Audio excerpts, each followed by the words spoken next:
A magia de O Mágico de Oz era algo que ninguém deveria ter visto. Buddy Ibsen passou 2 semanas em um pulmão de aço depois que a maquiagem do Homem de Lata quase o matou.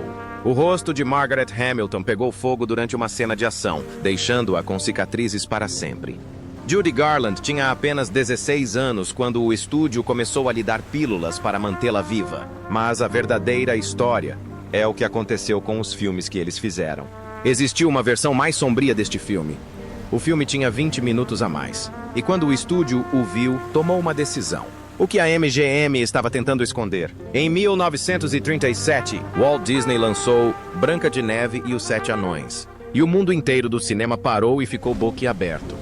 O filme arrecadou 8,5 milhões de dólares americanos, com um orçamento de apenas 1,5 milhões de dólares americanos. E de repente todos entenderam que contos de fadas podiam dar lucro nas telonas. As cores vibrantes, as canções e o mundo mágico atraíram multidões aos cinemas. Os estúdios que antes zombavam da ideia de longas metragens de animação, agora estavam alarmados. E nenhum mais do que a MGM.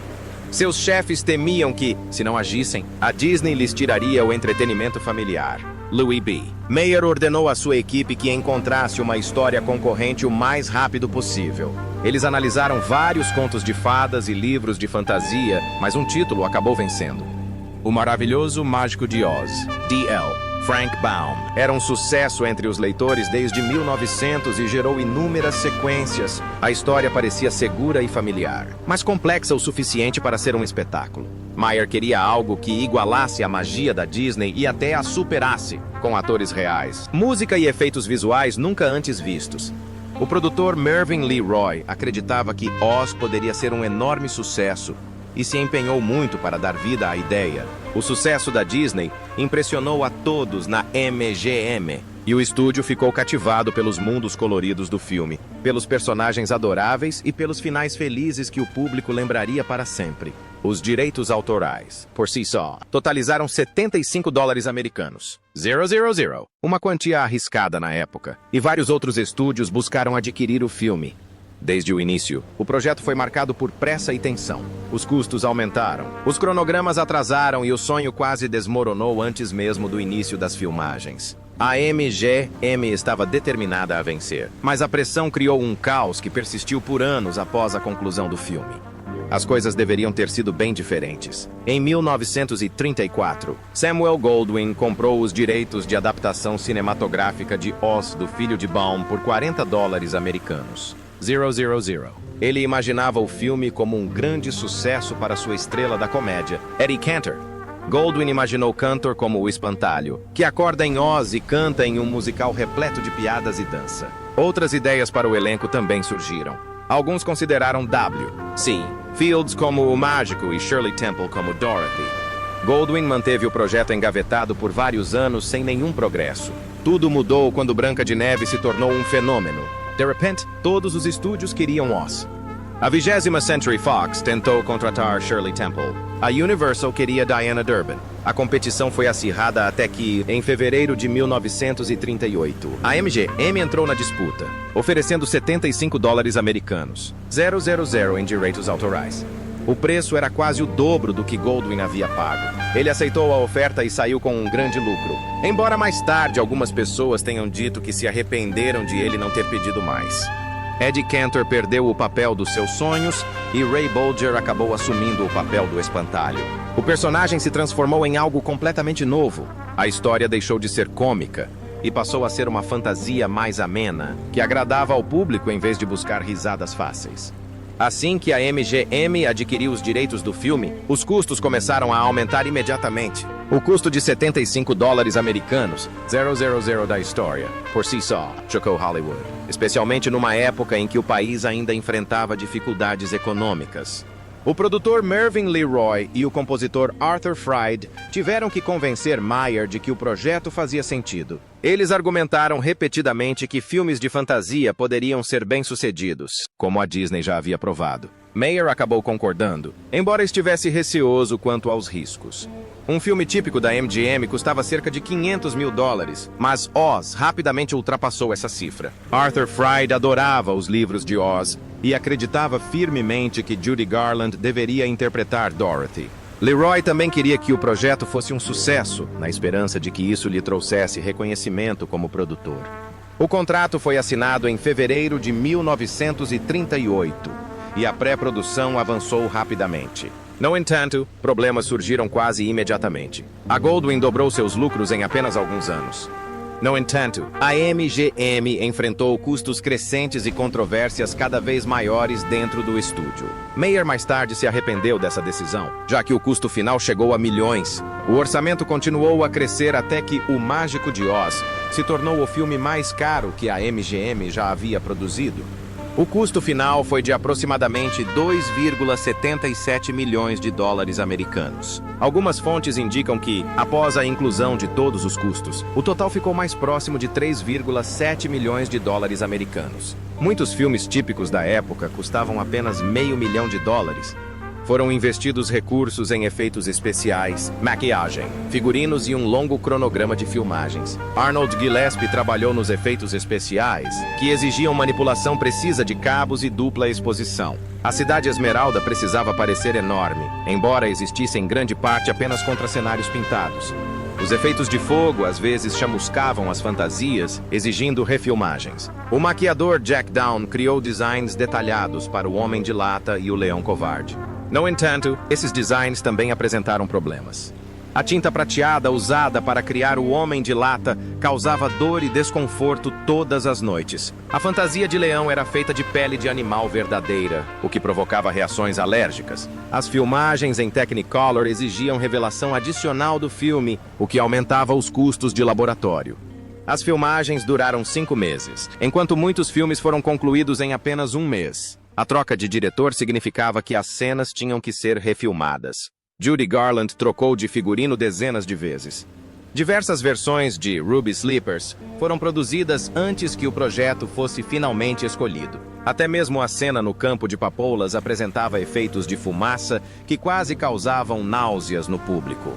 Quando o filme foi finalmente lançado em 1939, inicialmente não arrecadou o suficiente para cobrir seus custos, embora relançamentos posteriores tenham lhe rendido lucro.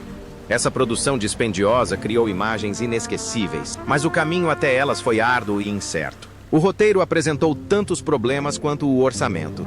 12 roteiristas diferentes trabalharam na história em momentos distintos, e muitas de suas ideias nunca chegaram às telas. Herman J. Mankiewicz começou a escrever rascunhos que se concentravam principalmente no Kansas e adicionavam humor irônico, mas, após desentendimentos salariais, desistiu do projeto. Outros roteiristas criaram suas próprias versões. Alguns tentaram fazer comédia, outros rimaram, e muitas cenas foram reescritas diversas vezes. Noel Langley chegou da África do Sul com o projeto, esperando moldar o roteiro ele mesmo, mas descobriu que Florence Ryerson e Edgar Allan Wolfe já haviam reescrito algumas partes. As primeiras cenas de teste, filmadas em 1938, pareciam estranhas e improváveis, incluindo versões da Terra dos Munchkins com cores bizarras, que foram rapidamente descartadas. Mais tarde, Victor Fleming solicitou alterações nas cenas do Kansas para que tivessem um tom mais calmo e realista. Os roteiristas, cujos nomes não foram creditados, fizeram alterações ao longo do filme. Rolos inteiros de filme teste foram perdidos, porque o estúdio não queria que o público visse os erros anteriores. Mankiewicz transformou breves momentos do livro em longas sequências que diminuíram o ritmo do filme, e essas cenas tiveram que ser cortadas ou removidas. Os roteiristas frequentemente trabalhavam sem saber o que os outros haviam feito. Mas dessa confusão surgiram canções como Over the Rainbow e o equilíbrio entre ternura e aventura que definiu o filme. Atrasos no roteiro atrasaram a produção por meses e aumentaram os custos, mas aos poucos transformaram a história em algo duradouro. Escolher a atriz para o papel de Dorothy representou outro desafio. Em 1938, Shirley Temple era a principal estrela da MGM. Com apenas 10 anos, ela era uma das maiores estrelas infantis do mundo na época. O produtor Mervyn LeRoy queria muito contratá-la, mas a 20ª Century Fox se recusou a emprestá-la. Uma ideia comercial complexa foi concebida, envolvendo a contratação de Clark Gable e Jane Harlow pela Fox, para substituir Temple, mas Harlow morreu repentinamente em 1937 e o plano fracassou antes mesmo de começar. Temple permaneceu na Fox e o estúdio chegou a produzir seu próprio filme de fantasia, O Pássaro Azul, uma espécie de resposta a A Terra de Oz. Temple brincou mais tarde que perdeu a oportunidade de usar os sapatos de Ruby, mas Judy Garland assumiu o papel e mudou o filme para sempre. Diana Durbin também foi considerada para o papel. Aos 16 anos, ela já havia conquistado fama por sua voz e fez um teste para a MGM. Sua performance impressionou muitos e ela chegou a cantar lindamente a música Over the Rainbow. Mas Louis B. Mayer achou que ela era madura demais para o papel. Ele queria que Dorothy parecesse mais jovem e inocente. Durbin voltou para a Universal e continuou sua carreira, mas a oportunidade perdida o acompanhou por muito tempo depois de deixar Hollywood e se mudar para a França. Judy Garland quase perdeu o papel porque era 16 anos mais velha que Dorothy na história. A MGM a obrigou a passar por mudanças drásticas para parecer mais jovem. Os figurinos foram desenhados para esconder sua figura e sua aparência era cuidadosamente controlada. Os diretores a forçavam a agir como uma criança durante os ensaios. Garland nem sempre gostou do processo, mas sua voz e emoção deram vida a Dorothy de uma forma que ninguém mais conseguiria. Ray Bolger travou suas próprias batalhas pelo papel do espantalho. Ele adorava o personagem desde criança, assistindo às apresentações no palco, e acreditava que aquele era o papel perfeito para ele. Inicialmente, ele foi escalado para o papel do Homem de Lata, enquanto Buddy Ibsen se preparava para o papel do espantalho. Bolger protestou repetidamente até que o produtor Mervyn LeRoy finalmente concordou com a troca de papéis. Bolger deu vida ao personagem com movimentos de dança naturais e gestos divertidos que se tornaram um dos momentos mais memoráveis do filme.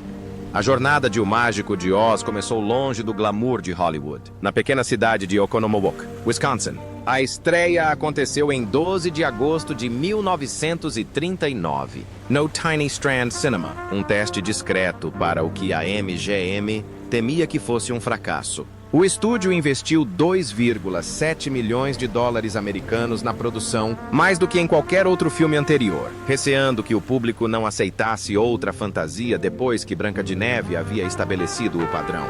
Assim, em vez de uma grande estreia na cidade grande, eles escolheram pequenas cidades próximas, como Oconomowoc e Kenosha, para avaliar discretamente a reação do público. A cidade tinha pouca ligação com o filme, o que a tornou uma escolha natural. O compositor Herbert Stewart passava os verões no lago Ocachim, e Meinhard Rib, o ator de pouca expressão que interpretou o legista Munchkin, era de Watertown, a apenas 48 quilômetros de distância.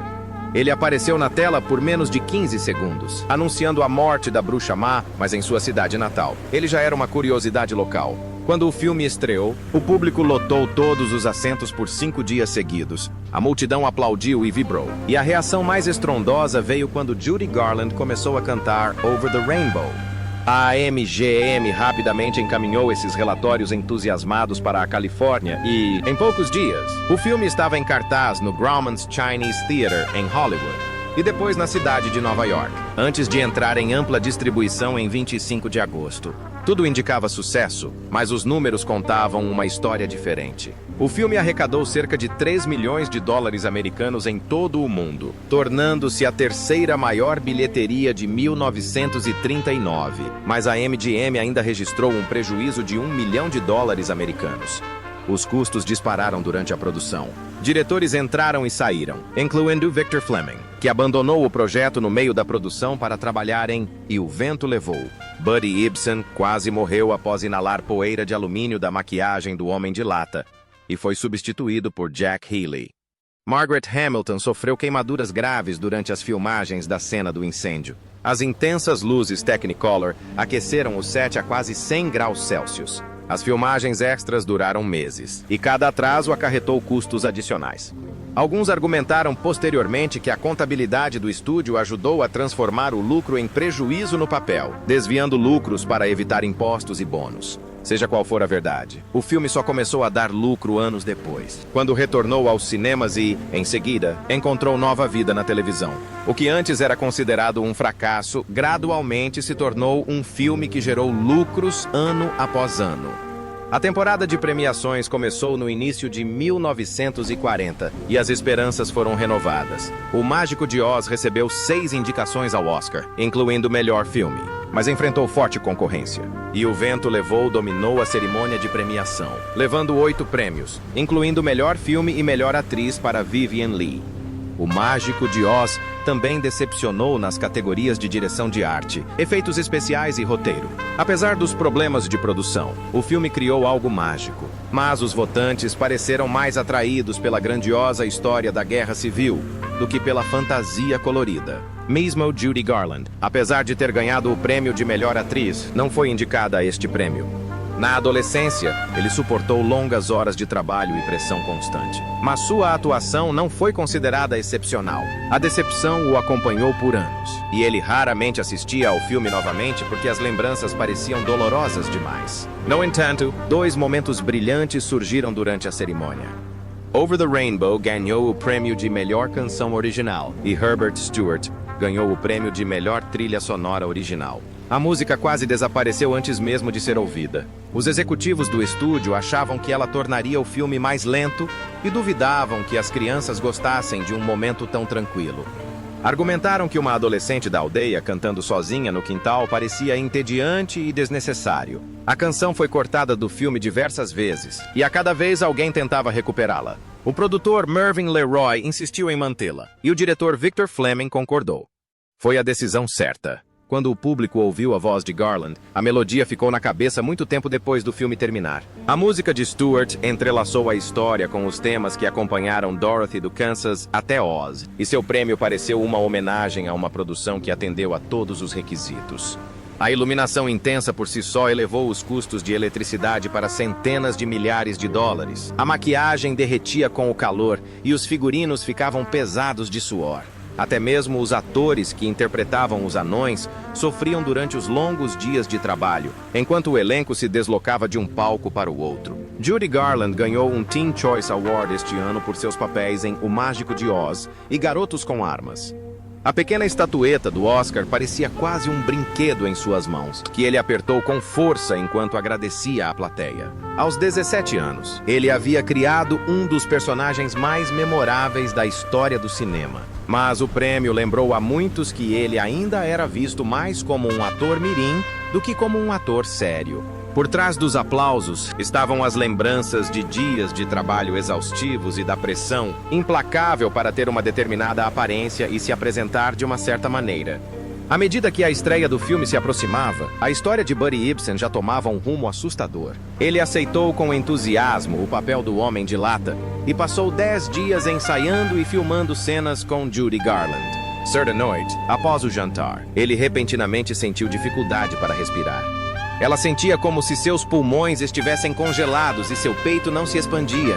O pânico a dominou, como se seus pulmões estivessem congelados. Então seu marido chamou uma ambulância, que a levou para o Hospital Good Samaritan, em Los Angeles. Os médicos descobriram que poeira de alumínio da maquiagem havia preenchido seus pulmões. O pó era repetidamente polvilhado sobre a base branca para dar ao Homem de Lata um brilho metálico intenso. Ibsen inalava cada vez mais desse pó a cada dia. As partículas se acumularam em seu corpo até que respirar se tornou quase impossível. Durante semanas, ele permaneceu em uma tenda de oxigênio em estado crítico, acreditando que poderia morrer ali. Inicialmente, o estúdio achou que ele estava exagerando e o mandou de volta ao trabalho, mas quando a gerência chegou ao hospital, o encontraram em um pulmão de aço, com ar sendo bombeado para dentro do seu corpo. Só então perceberam a gravidade da situação. Ele permaneceu lá por mais de 2 semanas, se recuperando lentamente em um hotel em Coronado, antes de finalmente voltar para casa. Jack Healy então conseguiu o papel. A maquiagem representava uma ameaça real. Sempre que o pó de alumínio era usado, ele flutuava no ar, e Ibsen o inalava constantemente sem qualquer proteção. Testes posteriores revelaram que a poeira havia se depositado profundamente em seus pulmões, bloqueando o suprimento de oxigênio e causando espasmos musculares severos por todo o corpo. O que parecia encantador na tela era mortal na realidade. Quando Jack Haley o substituiu, o estúdio mudou a fórmula. Em vez de pó solto, usaram uma pasta espessa de alumínio que podia ser espalhada como um creme. A pasta aderiu à pele sem se dispersar no ar, permitindo que Hayley continuasse interpretando a personagem, embora a maquiagem continuasse causando irritação e infecção. Essa mudança permitiu que a produção continuasse, mas o risco permaneceu parte da história do filme. Margaret Hamilton, interpretando a bruxa má, se deparou com seu próprio pesadelo. Certa tarde, ela se preparava para filmar uma cena em que a bruxa desaparece numa nuvem de fogo e fumaça. O plano era simples. Ele desceu por um elevador escondido no térreo, chegou ao palco. Após sair em segurança do set, chamas irromperam para o alto. A primeira tentativa foi bem sucedida, mas as tomadas seguintes foram repletas de problemas, já que a fumaça parecia estar sendo direcionada para o lado errado e o elevador emperrou. O diretor Victor Fleming perdeu a paciência e exigiu que as filmagens fossem encerradas o mais rápido possível. Na cena seguinte, as chamas irromperam rapidamente enquanto Hamilton continuava sua descida. O fogo consumiu seu rosto e mão, e parte da vassoura ao lado dele pegou fogo. Os membros da equipe o retiraram e extinguiram as chamas, mas seus ferimentos eram graves. Seu rosto sofreu queimaduras de 2º grau e sua mão ficou ainda mais queimada. A dor se intensificou quando os médicos descobriram que sua maquiagem verde continha compostos de cobre que poderiam envenená-la através de feridas abertas. Eles correram para limpá-la com produtos químicos agressivos e lavá-la até que nenhum vestígio fosse removido. Mais tarde, Hamilton disse que limpar a cena doeu mais do que as próprias chamas. Ele passou 6 semanas se recuperando e carregou as cicatrizes pelo resto da vida. Ao retornar aos palcos, recusou-se a fazer mais cenas de fogo, e o estúdio concordou em contratar atrizes em seu lugar. Um dos dublês ficou ferido durante uma cena de explosão. Foi mais um lembrete de quão perigosa essa produção poderia ser. Hamilton estava determinado a concluir as cenas restantes, mesmo que a experiência o tivesse mudado para sempre. Enquanto esses perigos surgiam no set de filmagem, Judy Garland enfrentava seus próprios problemas. Ela tinha apenas 16 anos quando as filmagens começaram, mas o estúdio exigia que ela trabalhasse longas e exaustivas horas, muitas vezes até altas horas da noite. Ela recebia estimulantes para se manter acordada e, após o término das filmagens, comprimidos para dormir para descansar antes do dia seguinte. Esse ciclo se repetia indefinidamente até que tudo voltasse ao normal. As drogas o mantinham são, mas aos poucos foram tomando conta de sua vida. Ao final das filmagens, ele era dependente delas para sobreviver. O que começou como uma forma de suportar longos dias de trabalho se transformou em um hábito que o acompanhou por anos. No meio de uma floresta assombrada, o filme quase descambou para algo estridente e selvagem. Uma bruxa malvada estava prestes a libertar uma minhoca gigante. Uma delas, como um mosquito de pesadelo, atacou Dorothy e suas amigas. Sua picada fez efeito. No instante em que pousou em seus corpos, elas pararam de prestar atenção. Suas pernas se moviam em passos rápidos e instáveis. Seus braços balançavam como se puxados por um fio, e toda a floresta ria deles, como se as árvores assombradas oscilassem como mãos batendo palmas incessantemente. Sua dança não era nem lúdica nem preguiçosa. Era uma subida constante de 6 minutos até que os 4 finalmente desabassem de exaustão. Momento em que os macacos voadores entravam em ação e os resgatavam, para aperfeiçoar o caos. Os ensaios se tornaram cada vez mais longos. Bobby Connelly os treinou por 5 semanas inteiras, e Judy Garland, Ray Bolger, Jack Healy e Brett Lahr repetiram os exercícios inúmeras vezes até que os movimentos parecessem estar gravados em seus músculos. O trabalho foi implacável e crucial, pois a cena tinha que parecer que seus corpos estavam sob um feitiço, e não que os atores estivessem realizando uma tarefa rotineira. Depois de tanto tempo, as filmagens avançaram rapidamente. O filme foi gravado em apenas 4 dias exaustivos, de 9 a 13 de janeiro de 1939, e os custos continuaram a aumentar. Custou $80 mil, uma quantia ainda considerável, e tornou-se uma das sequências mais caras da história da MGM. Depois de todo esse esforço, foi cortada. O público viu uma prévia, mas os executivos começaram a se preocupar. Jitterbug foi um enorme sucesso de dança nos anos 1930, e eles temiam que a história ficasse presa no mesmo período. Também achavam que o rumor leve destoava da tensão sombria que se acumulava na floresta pouco antes da música. Então, o produtor Mervyn LeRoy cortou a canção, embora fragmentos de áudio de gravações anteriores tenham permanecido, incluindo trabalhos iniciais com Buddy Ibsen e um remake posterior com Jack Haley. O que resta é a impressão de uma festa para a qual você foi convidado, mas nunca chegou a ir, com alguns fragmentos sinistros que sugerem algo que ali existiu. Um dos momentos mais assustadores é a fala da bruxa, dizendo para você mandar o verme embora, porque é como uma porta se abrindo para um cômodo onde você não tem mais permissão para entrar. Pior ainda, o filme tinha outros momentos-chave que deveriam ser impactantes, e eles também desapareceram. Depois que Dorothy derreteu a bruxa má, eles não iam simplesmente embora. Eles iam comemorar e dançar. Os Winky Rangers lideraram um desfile completo até a cidade Esmeralda. E as ruas se encheram de multidões animadas vestidas com trajes esmeralda. Uma banda marcial tocava instrumentos de sopro. Meninas lançavam guirlandas. Soldados marchavam em formação ordenada. Dançarinos rodopiavam pelas ruas lotadas. E até mesmo um sacerdote paramentado os liderava como se fosse um triunfo real. A canção retornou em grande estilo. O hino chegou até a cidade Esmeralda, criando uma experiência de canto coletivo. Aqueles que assistiram às prévias ouviram que era uma conquista musical suprema. Uma recompensa estrondosa depois de todo o risco. Mas o filme era longo e o ritmo, acelerado. Também houve críticas sobre o quão assustadora a bruxa parecia para as crianças, e o estúdio começou a cortar cada vez mais cenas. O desfile foi removido, restando quase nada dele. Anos depois, um vislumbre de luz surgiu no trailer, o suficiente para despertar curiosidade e questionamentos sobre o que mais teria desaparecido. Então, a história toma um rumo trágico, pois grande parte das filmagens antigas não era valorizada na época. Seus fragmentos foram descartados, destruídos ou armazenados de forma inadequada. O fogo e o tempo fizeram o que sempre fazem. Assim, hoje, essa grande celebração é mais um espectro, composto de notas de continuidade, fotos estáticas e a dor de saber que um dia existiu. As eliminações não terminaram aí, pois um momento mais sombrio também estava planejado para o Homem de Lata, um que poderia mudar a percepção das pessoas sobre ele. Após sua canção sobre o desejo do seu coração, a bruxa o ameaçou novamente. Ela planejava transformá-lo em uma colmeia, e a cena estava destinada a se intensificar em algo estranho e perturbador. As abelhas saíram voando com a intenção de picá-lo, mas seus ferrões cederam sob o peso de seu corpo metálico, e o enxame se dispersou de uma forma que o fez parecer invencível. Imagens raras mostram o momento em que as abelhas congelaram por uma fração de segundo, enquanto estavam no ombro do Homem de Lata, e Dorothy reagiu ao seu lado.